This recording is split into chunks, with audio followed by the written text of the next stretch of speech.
Bismillahirrahmanirrahim. Assalamualaikum warahmatullahi wabarakatuh. Baik, di sini saya akan mencoba menjelaskan materi selanjutnya, yaitu materi yang ke-13, yaitu konsep pendidikan menurut surat At-Tahrim ayat 10 sampai dengan 12.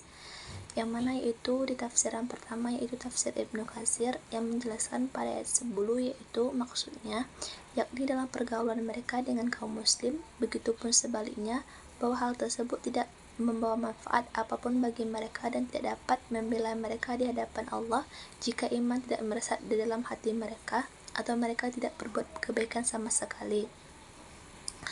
Maksud keimanan di sini yaitu keduanya tidak seiman atau tidak saling berkaitan satu sama lain dan tidak memberikan manfaat satu sama lain. Ini yaitu di tafsir yang kedua, yaitu tafsir Al-Jalalain, yang mana di sini Allah memberikan sebuah perumpamaan bagi orang-orang kafir. Keduanya berada di bawah pengawasan dua orang hamba yang soleh di antara hamba-hamba kami.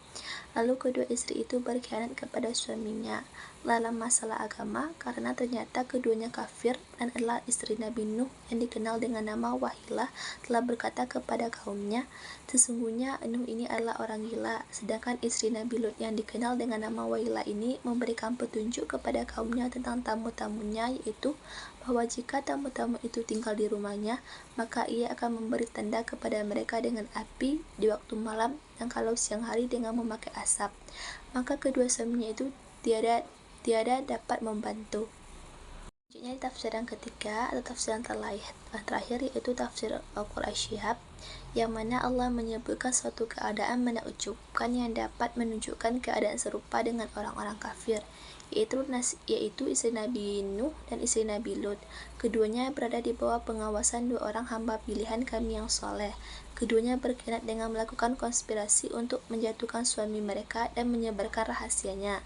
Kedua hamba yang saleh itu tidak mampu menolak sedikit pun azab Allah yang dijatuhkan kepada istri mereka saat kehancuran dikatakan kepada kedua istri tersebut, yang mana dikatakan bahwa masuklah kalian berdua ke dalam neraka bersama orang yang lain. Allah juga memberikan perumpamaan istri Fir'aun kepada orang-orang mukmin, dan Allah berkata, ya Tuhanku, bangunkanlah untukku sebuah rumah yang dekat dengan rahmat Engkau di surga.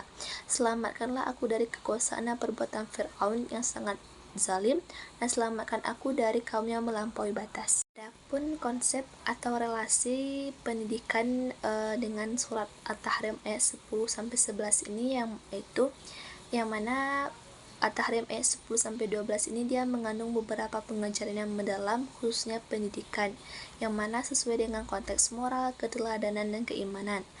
Ayat-ayat ini membahas kisah istri Nabi Lut dan istri Nabi Nuh yang gagal dalam ujian keimanan, serta istri Fir'aun dan Maryam binti Imran yang menjadi sosok wanita beriman. Yang mana pada ayat 10 itu dia memberikan pelajaran tentang kegagalan dan pendidikan keluarga, yang mana di konsep pendidikannya itu, yang mana keluarga itu bukan jaminan, pendidikan keluarga bukan jaminan keimanan. Yang kedua, pentingnya penerimaan ilmu dan hati yang bersih. Selanjutnya yaitu konsep pendidikan, yaitu pendidikan keimanan dapat bertahan meskipun dalam lingkungan yang buruk. Yang kedua yaitu keteguhan iman sebagai buah dari pendidikan yang benar. Dan ada juga pendidikan membentuk kesucian dan ketaatan, serta ilmu sebagai dasar keimanan. Kesimpulan yang dapat diambil yaitu bahwa dalam Quran Surah At-Tahrim ayat 10-12 ini disimpulkan bahwa pendidikan dalam Islam tidak hanya berfokus pada aspek akademik saja, tapi juga pembentukan karakter, moral, dan keimanan seseorang. Ayat ini memberikan perumpamaan yang menggambarkan bagaimana lingkungan dan keteladanan dapat mempengaruhi keberhasilan pendidikan, namun keputusan akhir tak bergantung pada individu dan menerima dan mengamalkan ilmu yang diperoleh.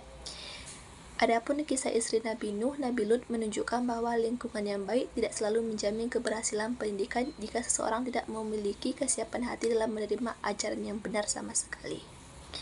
Mungkin sekian yang dapat saya sampaikan, kurang dan lebihnya mohon maaf. Assalamualaikum warahmatullahi wabarakatuh.